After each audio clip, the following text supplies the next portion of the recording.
rough way to learn reality when you compromise for the rest of your life. Decisions where you want to go out there. Yeah. That's why I asked about the long term. It's flat, very small period.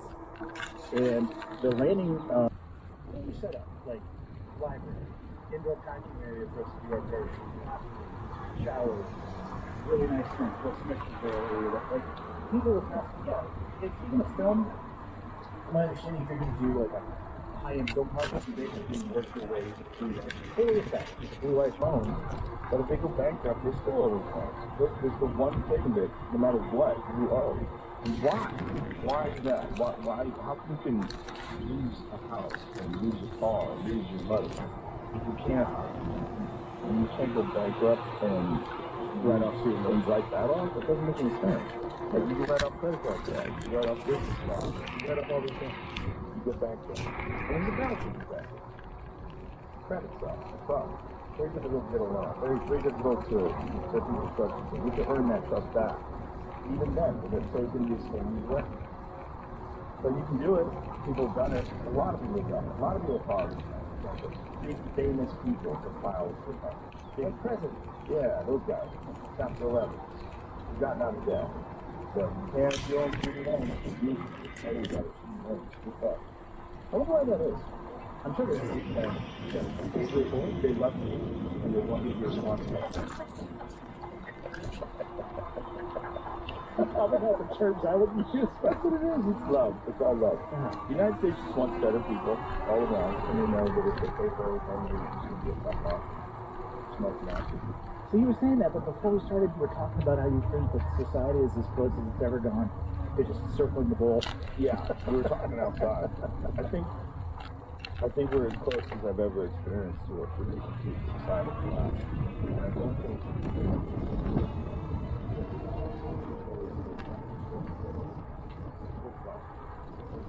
this madness also, my friend's also protecting from America's revolution. The amount of migrants that have made their way to New York City. It's fucking insane. He said they're everywhere. And he said the mayor is asking people to house them in their homes. Like open your door and just welcome them in? Yes. Well, why don't you house them in your homes? Like, this is how ridiculous the left is. This is their solutions for these problems that they've created. They made, first of all, they made New York City essentially. And I think there's a thing. I think the numbers were overwhelming. I think that's true. But let's just Google the first one. Eric Adams asked people to take migrants into their own homes. New York City Mayor Adams unveils plans to house migrants in houses of worship, private homes, on next step. Housing migrants in houses of worship.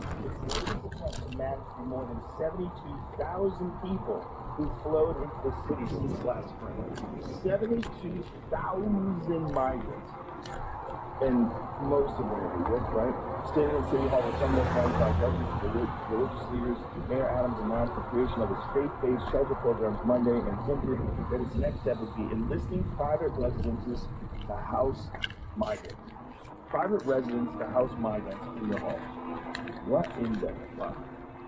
This is an opportunity built on crisis.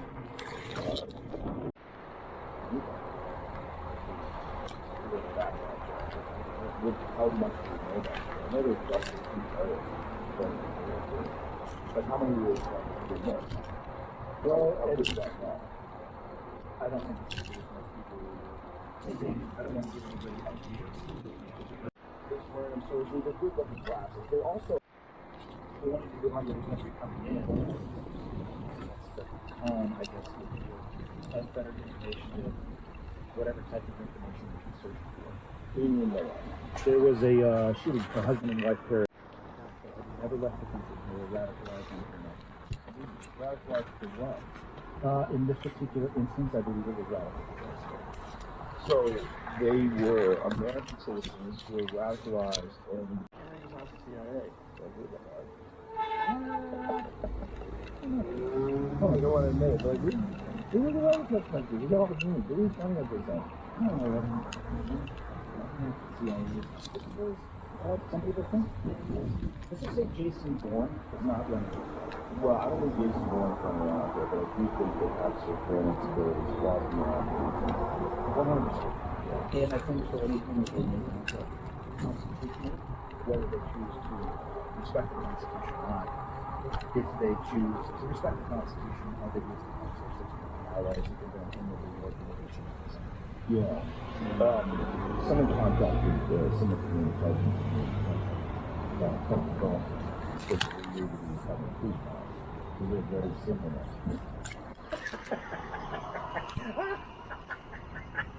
He's like, you're my son. You're my son. I mean, like, you do that. Oh, yeah.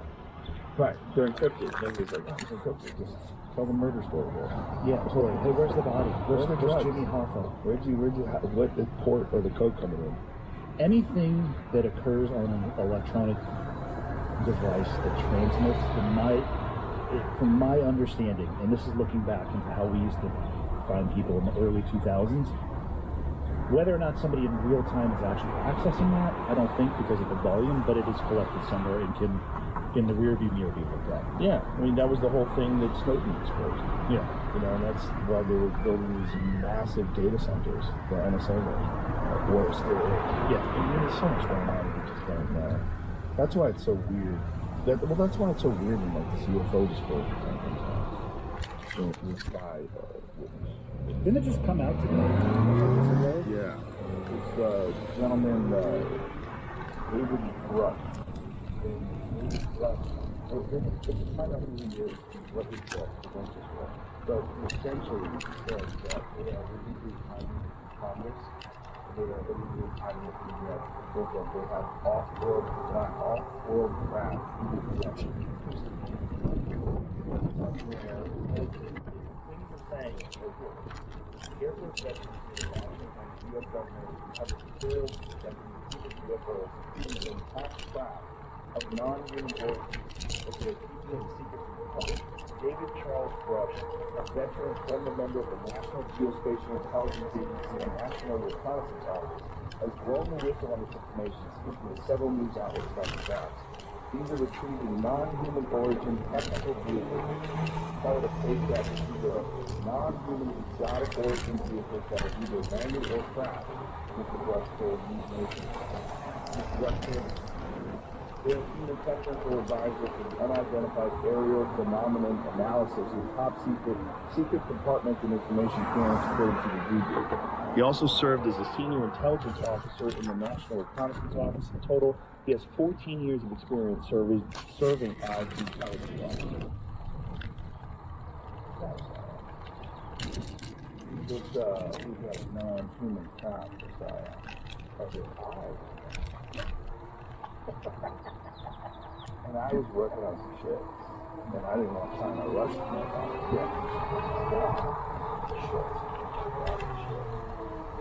I thought it was totally nuts, and I thought at first I was being deceived.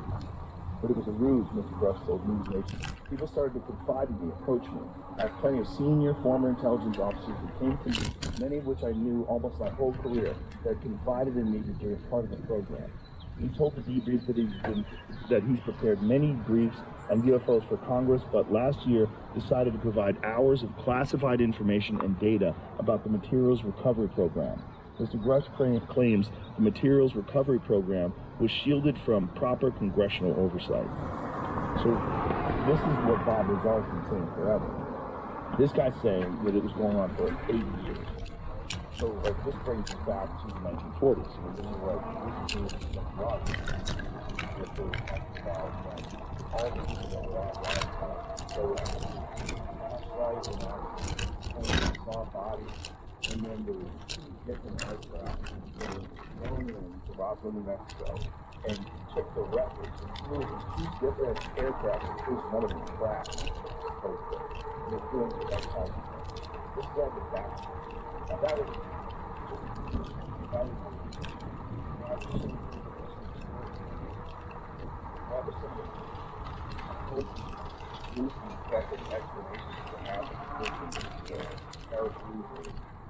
human dummies, like crash test dummies that were evolved with crash tested things. And I was talking to the people that were there. What they saw was materials that could not be explained, insanely light. You would crumple it and it would immediately flex back to the stage that was out there. They found things that had some sort of writing that resembled paddleboarding. You know, I mean, these people, they could have all been full of shit. It could have been just some story, something happened, everybody told everybody, and you're playing a game of telephone, and next thing you know, it's this wild story of bodies and little tiny caskets and, you know, and people being silenced. But the problem is the story is very universal.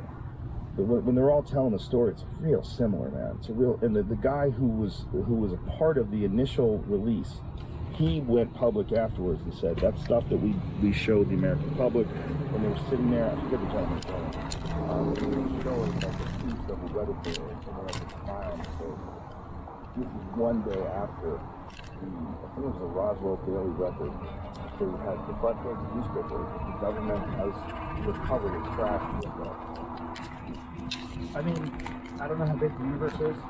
I've heard it's supposed to be classified. I mean, what do you think of all of the it is. What a weird fucking operation. But let's assume it's for a species. I mean, we can use it for a year. Maybe you want to get it not. So let's assume that a species that was able to become not that fast.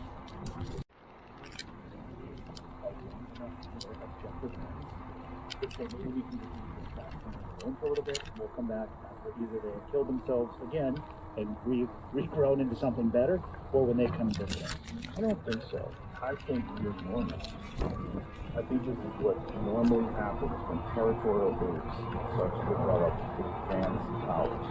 And when territorial apes start to figure out things like nuclear power and then nuclear bombs, and they start figuring out antimatter, and they start figuring out just some of the wild shit these motherfuckers are working on. And that's us. And we're crazy. And we're full of shit. I mean, if they just looked at our president and our vice president, and like, this is the commander-in-chief and second in charge of the greatest army the world has ever known. The greatest country that's ever existed, that's filled with technology and innovation and art and creativity, and it's run by these fucking buffoons. Like, this is real? This is really what they chose? This is really how the system works? When you look at Congress, how many of them are engaged in insider trading or recognize them? Makes sense. And he said they're moving in a way that cannot be explained by anything that we know. I think it's improbable that we're out here. Right. I think we'd be watching, just like, have you seen Chimp Nation? No, I saw you post about it. Fucking awesome. Fucking awesome. But these, you know, they're watching these chimps. They're watching them create chaos. They're watching them fight over food. They're watching them, you know, those chimps. They don't interfere. They make their presence known. They're always there. But they don't do anything. So they allow these chimps to behave just like chimps. And if I was an alien and I wanted to study human beings, I would do that. I would just make my presence known occasionally, watch from afar. What was that about? What is that real? Do they really have these things? Do they have multiple ones? This is Bob Lazar was saying this in the 1980s. He was saying that they hired him to back engineer something so they could cover. He also said that one of the they said that Bob Lazar, and this is also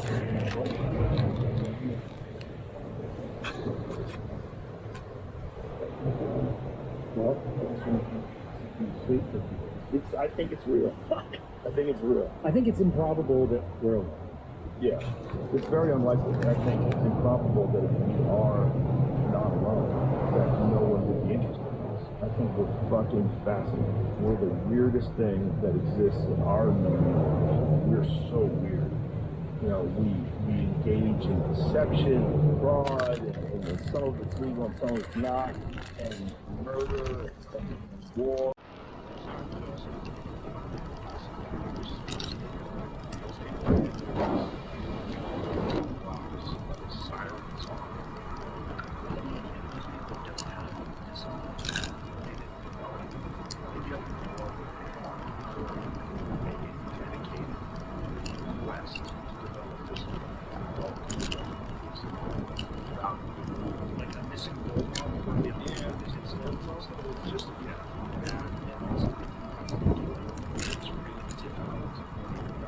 Where, like, say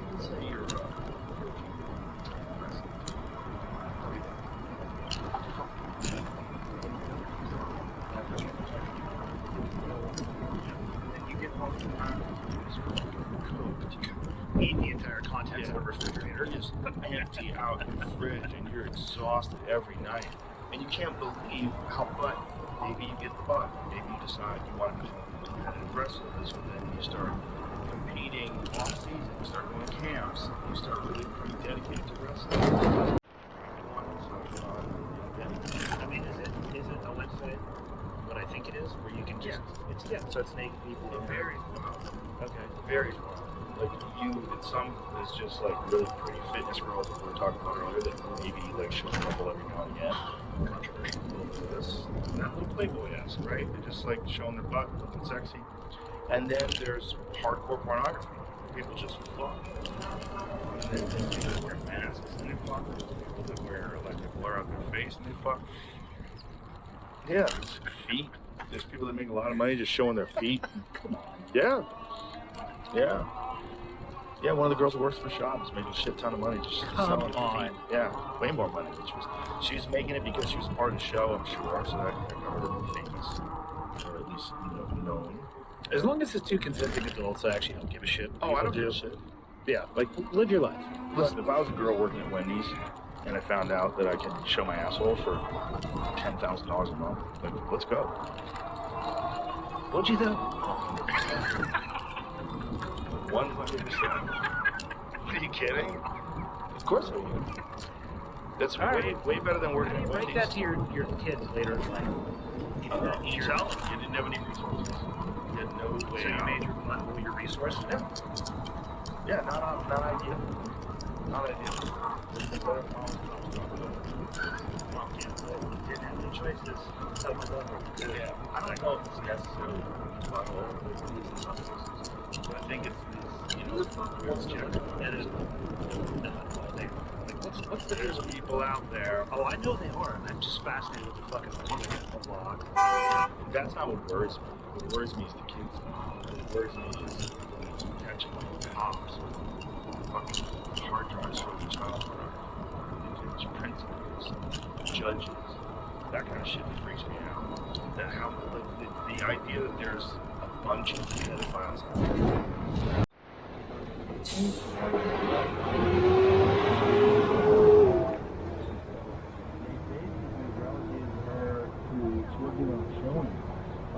There was one episode where she made a phone call and she called them. She was on vacation. That was her in the episode. Her, some totally different location, calling them on the phone. And then they eventually replaced her. I think it was like, she got depression. It might have been husband, all those deals. Yeah,